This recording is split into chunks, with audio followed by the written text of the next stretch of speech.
Hey guys, Lawrence Burchett with Reality's Edge. So, initially I was going to talk about geoengineering, but then after I released that video, that little short thought of the day, found out that the Georgia Guidestones had been destroyed, or bombed anyway. Now, the significance of that, it, it just depends on who you are and what your belief systems are. Now, a lot of people claim that it's a satanic, it's put up by some satanic group. And, there's a lot of people that believe that it espouses the globalist agenda, which it kind of does. Sustainability, population control, the whole nine yards. So, I think we should probably, after my thought of the day about the Georgia Guidestones, I really think that we should probably talk about that. Now, I haven't got a chance to actually look into it yet, but I have heard that the CEO from one of the big pharma companies is talking about rebuilding it, and that it would be up in 6 months, 6 weeks, and 6 days from the date that it was destroyed or bombed, which was July the 6th. That would put it somewhere in the neighborhood of February 23rd, 2023. Now, I don't know a whole lot about numerology, dime store numerology at best, but I did do some checking about that. If there is any truth to that, that would put it the number 14. And the number 14 in Chinese astrology is kind of just a crap number. I will let you guys, doggone mosquitoes, I decided to do the podcast outside tonight. Again, it's a beautiful night out. And, but anyway, the number 14 is just kind of an unlucky number in Chinese numerology. It, has to do with, part of it has to do with total death or complete destruction or death of some sort of like a decimation type deal, which is kind of spooky in itself. But I'm not going to get too much into that today so much. But the significance of this being destroyed is, what I am wanting to talk about today. The significance of the Georgia Guidestones being bombed. I threw out a couple of theories as to who it might be or the purpose behind it. Theory number one was possible false flag. The possibility of the controlling government party to, be able to label domestic terrorists. And, that's been a big deal of late. But if that's the case, we could see some right-wing groups labeled as domestic terrorist groups if it was a false flag by somebody in the government. Now, like I said in the last video, I believe, the thought of the day talking about the Guidestones being destroyed. If for some reason that was the case, it might actually partially be blamed on that one gubernatorial candidate, Republican candidate for governor of Georgia, tweeting out that they were satanic and that if she was elected, she would have the Guidestones demolished. And once again, that's just kind of that's kind of dangerous speech. Do I disagree with her? Not necessarily, but that could, if this is a false flag, that could lead to, some demonizing of the Republican Party or certain factions of the Republican Party in Georgia, and could end up being blamed on her in some way, shape, or form. Now, am I saying that that's what I think happened? No. I'm not saying that I think for a second that it was a false flag event. The next theory that I threw out there was a right-wing terrorist group. And that in itself has its own implications. There are I shouldn't say terrorist group, but an extreme right-wing, Christian conservative group, whatever. And I'm not saying that's who it is that done this. I just want to talk over the implications. If that is the case, maybe somebody on the right side, or the right wing side, is trying to, strike back and say, hey, this is what we're doing. This is, we're not going to stand for this, and we're going to strike before they strike. And that has its own implications, because at that point now we have struck, or they have struck, not we, but they've struck, and now there will be, they'll start following anybody that espouses any kind of right-wing conservative values. So either way, we're going to end up with a group of people that is looked at as being terrorist or dangerous in some way, shape, or form. I don't know if you guys can see that mosquito, but yeah, he's really pestering me here. Either way, right or wrong, the idea that, something like that was destroyed in the manner it was destroyed, it's dangerous to, do things like that, because regardless of your reasoning behind it, right or wrong, now you put a target on you and anybody else that might believe similar to you. Now, it scares me, the idea, the ideas that were on the Georgia Guidestones scare me, because, that is textbook New World Order. That is textbook globalist, cut the population down to a manageable area, a manageable number. And they say, they might say that it is for resources, but at the end of the day, we all know it's not for resources. It is for control. Because if they have the population down to a smaller number, it's a lot easier to control a population. Now, what I would like for y'all to think about, though, just real quick, the ins and outs of doing something like this, whether it be bombing it or whatever, at the end of the day, that was on government property, because the property that the Guidestones were built on was bought legally, and then it was turned over to the Elbert County, I think it's Elbert County, Georgia Parks Commission. So to do something like that in an illegal manner makes the people that destroyed it no better than the people that are wanting to do what they were talking about doing with the population control. So, was it done in a right manner? No. Do I believe that people need to really look at this and,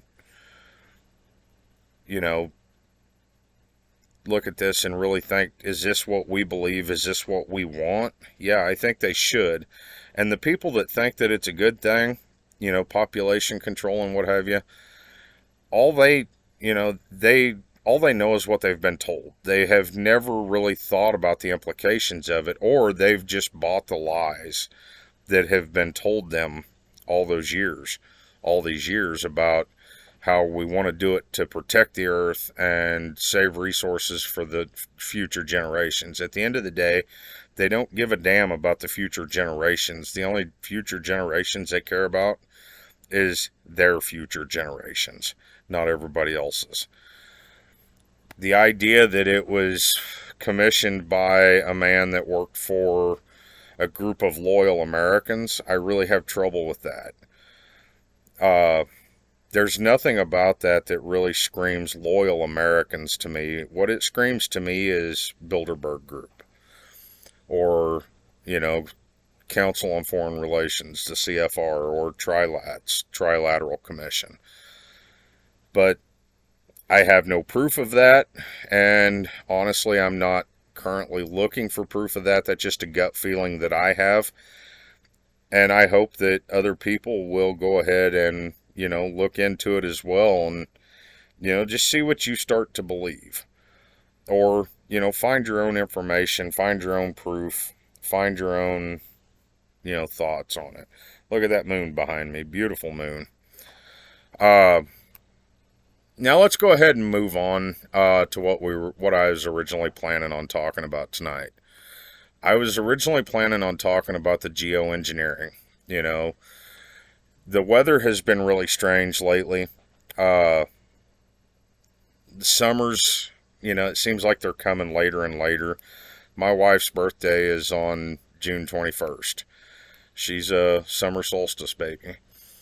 And I remember by June 21st, it had already been, summer basically for almost a month. I mean, even though it's technically not summer until June 21st, but it had already been warm for weeks. And like this year, June 21st, it was in the 70s.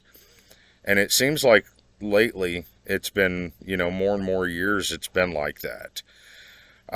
Winters, this past winter, I spoke about how we didn't get a whole lot of snow here.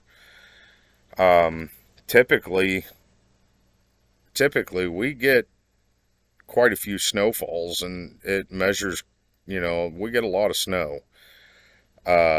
This year, we didn't get very much. We got, I'd say at best, I didn't actually measure it, but here where I live, I'd say it at the very most, we might have got 8 to 10 inches at the very most all winter long. And then we had an extremely wet spring. I mean, but we did have a spring. A lot of years leading up to this year, it went straight from winter into summer. And it was usually at the very end of June when it done it. But I don't know how much of that has to do with the chemtrails. I spoke about the chemtrails in the thought of the day. Chemtrails, a lot of people say, oh, that's just condensation coming off of the jet engines. Well, there's a difference between chemtrails and contrails. Contrails being condensation trails, and chemtrails being the chemical trails. Contrails, they're not very far behind a jet plane when it's flying through the air. They dissipate really quick and they're gone. We talked about that a little bit earlier or last week. But the chemtrails, they stretch from horizon to horizon. They spread out. And the interesting thing is within just a few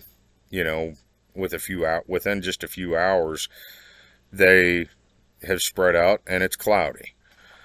The other interesting thing is the fact that when you really look at them, it looks like they lay them out in a grid pattern. Now, what would be the point in that? Yeah, I know airplanes have, they follow a certain path that they have when they're going through the air, but when it's laid out in a noticeable grid pattern and then it just spreads out until the entire sky is covered, I don't know, guys. To me, that's a little bit strange. And then we have the idea of HARP. The antenna array that's up in Alaska. And we know that they can fire off a radio signal into the atmosphere. The Germans actually figured out that they could do that. That they could fire off into the atmosphere high amplitude, low frequency radio signal, and that they could actually steer storms. I know it sounds like science fiction, but it's really not. If you look back to, I believe it was 2018, the hurricane season, when we had that big hurricane smashed into Houston, into Texas. At that same time, there was a hurricane that had its sights, or right after actually, had its sights set on the Florida, on the Florida Panhandle.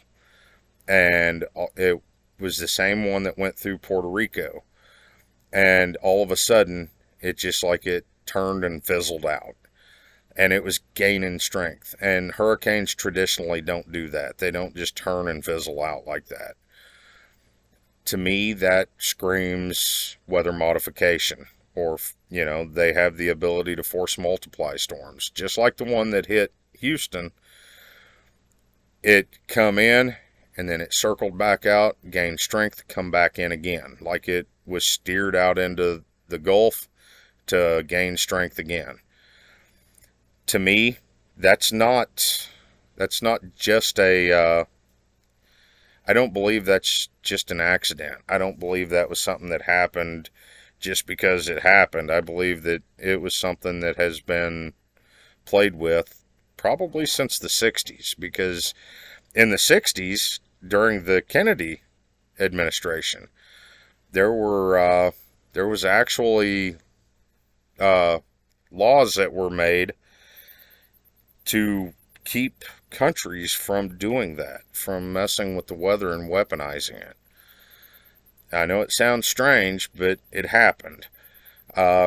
Even going back into like 2015 to I think 2017, India was in a drought.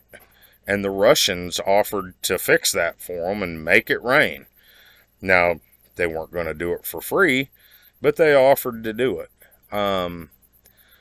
So that tells me that governments have the ability to do stuff like that. Now, when it comes to governments, all you have to do is think about, whatever you can think about that is technology now, that is possible now. You just figure that a government, just about any government, at least like ours, Russia, China, these countries that are more developed, that they are probably at least 50 to 75 years, maybe even 100 years more advanced than what we actually know. That in itself is kind of a scary thing. So, next time you're thinking about, is it possible for a country to do that? Yeah, you need to really consider the fact that most likely it is. Most likely they can actually do a lot more than we even know about. So, I think that's where we're going to knock it off today. I think I'm going to kind of get out of the conspiracy theory stuff for a little while. I think I'd like to maybe get into some more Bigfoot, maybe some more UFO, maybe even some paranormal, or just some really crazy, creepy places. The wife has been watching things about this place in Ohio called Helltown. I think the name of the town was Boston, Ohio. So I think I'm going to do some research throughout the week, and we might actually get into Helltown, and that could cover the whole gamut of, conspiracy theory, paranormal, cryptid stuff, the whole 9 yards. But if you like today's video, give me a thumbs up, hit the subscribe button if you haven't already, share this with your friends, ring the bell to get notified every time a video comes out, guys. And beautiful night here at the Burchett Ranch, and it's wonderful out here. So I think I'm going to knock it off here. You guys, do me a favor. Love yourselves and love each other. Peace out.